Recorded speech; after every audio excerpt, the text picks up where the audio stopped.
Okay, episode 6 of Thoughts from the Tan Man being my recliner. Um, Episode 6 is an introduction to Stoic philosophy.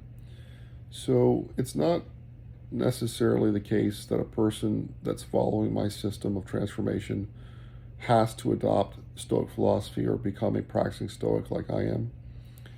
But you are going to need to adopt some clean philosophy or religion in order to transform yourself. What I adopted was Stoicism, and the reason that I did that is that I started with cognitive behavioral therapy, known as CBT, and I liked it. It gave me a lot of relief, some of the CBT strategies about thinking, and I did what I typically do in my life, which is I researched it, and I found out that it was created by a guy named Albert Ellis, and that he used Stoic philosophy to develop his CBT methodology. So I thought to myself, let me look at Stoic philosophy and see if that would give me even more benefits. And I found that it was helpful. Now, the basic tenets of Stoicism are like a four-part system of ethics, and that is wisdom, courage, moderation, and justice.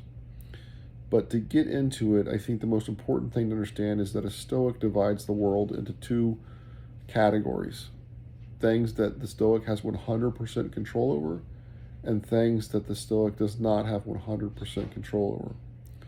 So, stuff that goes into the not 100% control over is pretty much everything that we worry about every day, like money, health, reputation, and countless other things that fall within those parameters of your life. And the reason that we don't control those things 100% is that we don't control those things 100%. What do I mean? Let's talk about it for a second. So your health. Do you control your health 100%? No. You can eat right, you can exercise, you can do all those things, and you get cancer for no reason. Or you get hit by a bus while you're running and doing your healthy running on the side of the street. Or a meteor falls out of the sky and hits you. Do we need to go on? Can you agree you do not 100% control your health? What about your wealth? Do you 100% control your wealth? I mean, ask somebody who was in Cuba before the government seized all the assets there, or someone in Venezuela is a good example before everything went crazy there. Those are just a couple of examples. A lot of crazy things can happen. You can have a crazy medical incident that's not covered by insurance for some weird reason, and you're going to come out of pocket hundreds of thousands of dollars. You could get tied up in a court case that's completely bogus, but you can't seem to get out of, and rack up so much money in fees. There's a lot of different ways that the fickle fate can put its hand at you and say, no, you actually don't control your wealth.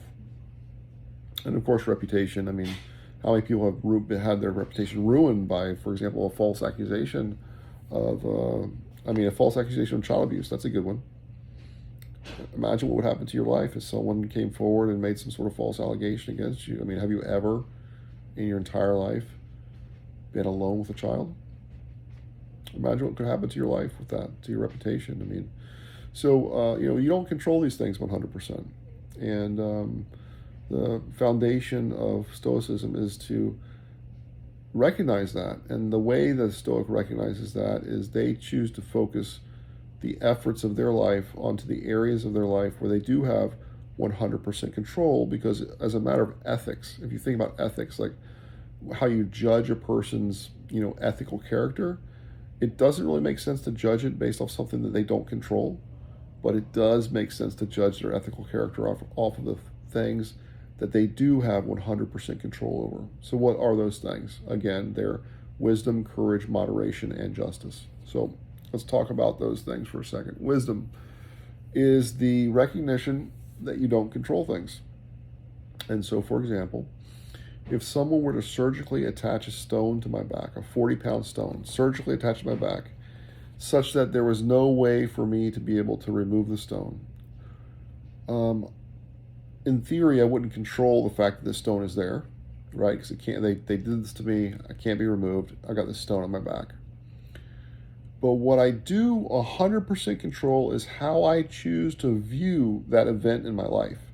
So I think an automatic reaction a lot of us would have would be like, hey man, you're a real jerk for attaching a stone to my back. I think that's normal. I think that's obvious. It makes a lot of sense to me. But a Stoic would say, that's kind of wasted energy. Like it's already on your back. Okay. So another way you could choose to view it is, wow, with 40 extra pounds on my body, I'm going to get really strong because I'm going to be carrying these 40 pounds. It's going to make me super duper duper strong. That concept of how you choose to view the events in your life is 100% up to you. You choose how you wish to view these events that occur to you in your life.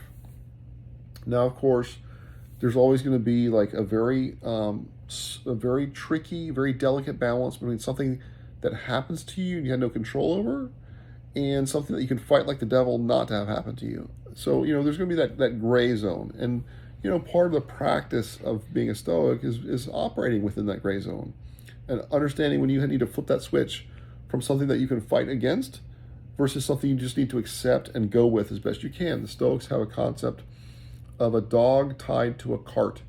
So if a dog is tied to a cart, it can fight against the cart and get dragged all the way through the marketplace. Or it can recognize, hey, I'm tied to a cart. Let me just jump up on the cart and ride with the cart. So that's kind of like your fate is out there, it's happening. And why not jump on the cart of your faith and go with it? Courage is facing those things that you would like to avoid. Of course, it can be like a physical thing, and it often is. But in our world, I don't think it's really physical as much as it's like an emotional strength to face those areas of life, those situations, those difficult discussions that you need to have with people in your life, the people closest to you that you need to talk to. Those can be the hardest things to do. And courage is the practice of recognizing, hey, that's something I'm trying to avoid. Let me face it head on, because I can choose to face those things that scare me. Moderation is very difficult for moderns like us to understand, because our whole world, our whole society is dedicated to the idea of getting more, having more, doing more, etc. But a Stoic recognizes that moderation is a very important aspect of their ethical capacity, and that is that having more is great. You should certainly pursue those things that you want in life, but where you need to draw the line as a practicing Stoic is to compromise your own principles in order to obtain more. That is a serious mistake, because you're trading something that you have 100% control over for something that's not within your control. So that makes your ethical value lower, because again, when you're judging someone's by their ethics, it makes sense to judge them by those things over which they exercise 100% control. And moderation, the acceptance of less than all, the acceptance of this is enough for me, that I will accept what I have now. That's a hugely valuable Stoic trait or Stoic virtue. And the last of the four Stoic virtues is justice. Justice is very difficult to unpack. And I'll explain why a little bit, and then I'm going to skip over it a little bit in this introduction to Stoic philosophy, because believe me, I am no expert in this. I'm a practitioner. I use it in my life, and I study it, but I am by no means any kind of expert, other than an expert by experience over the past 5 or 6 years now.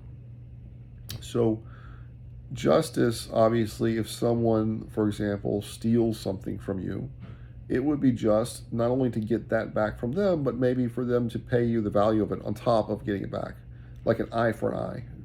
That's justice for certain. But in the Stoic context, it actually means more like affinity. And it means that in getting your thing back, and maybe even taking something of equal value of theirs to make the situation just, you don't treat that person like they're not a human being with dignity. You recognize that they have the same divine spark that you have, and you treat them with equanimity and kindly and with justice. And so I like to sprinkle into my justice a full serving of Buddhist philosophy and a loving kindness, which we'll get into in a later video. And I kind of work with those two things together to flesh out my Stoic style of justice.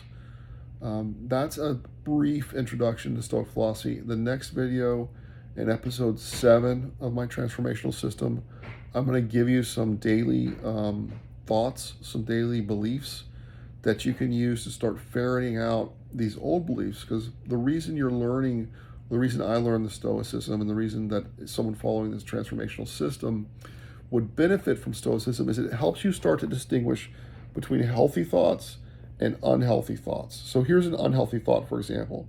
I have to have 5 cars in my driveway that is a beach mansion. That's an unhealthy thought, and I'll tell you why. Because there's no rule of physics that says you have to have that. So you're lying to yourself when you tell yourself that you have to have that thing. You might desire it, it might be a preference, but it's not something that has to happen because it may not happen by the rules of physics. So when you start changing the language you tell yourself from I have to have that to I have a very strong preference for having that, you would be amazed because you're freeing up energy that you can now use to pursue those preferences in your life. We're going to get into that in the next video, I guess, because this is getting long. We'll talk about the difference between having to do things and strongly preferring to do things. And that little bit of energy can make a huge difference in your life. That's it for episode 6. I hope everyone is well, and I encourage you to just keep going on this journey. It is amazing. It's so elaborate and it's so rich, and it makes life so beautiful.